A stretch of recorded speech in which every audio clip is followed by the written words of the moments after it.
Guna memastikan kelancaran arus lalu lintas, sama kesiapan pengamanan menjelang Natal 2025 sama tahun anyar 2026, jajaran kepolisian dari 2 provinsi melakukan pengecekan langsung di jalur perbatasan Sumatera Selatan sama Jambi.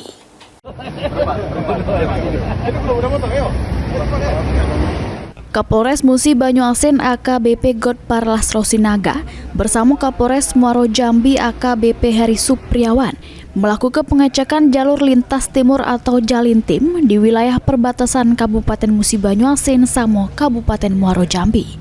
Pengecekan dilakukan pada hari kedua kegiatan pengawasan Selasa pagi sebagai langkah antisipasi meningkatnya volume kendaraan menjelang puncak arus libur Natal sama tahun anyar.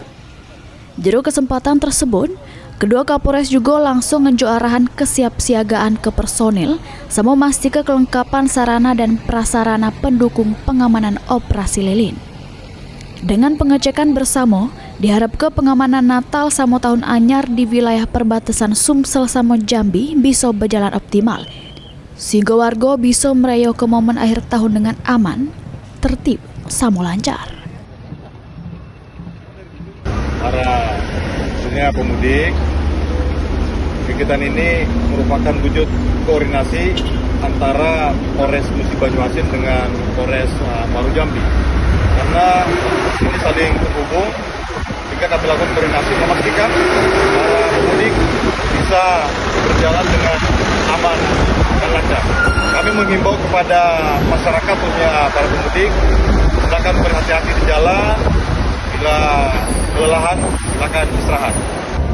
Hari ini kita melaksanakan pengecekan di tol antara Musi Banyuasin dengan wilayah Kabupaten Muaro Jambi, di mana kita ketahui bahwa panjang tol kurang lebih 38 km, sebagian memasuki wilayah Musi Banyuasin dan sebagian memasuki wilayah Kabupaten Muaro Jambi. Hari ini kita melakukan pengecekan, memastikan kesiapan pergerakan arus barang dan orang. Mudah-mudahan selama pelaksanaan pelayanan dan baru-baru semuanya bisa berjalan aman dan kondusif. Ruzi Skandar, PAL TV.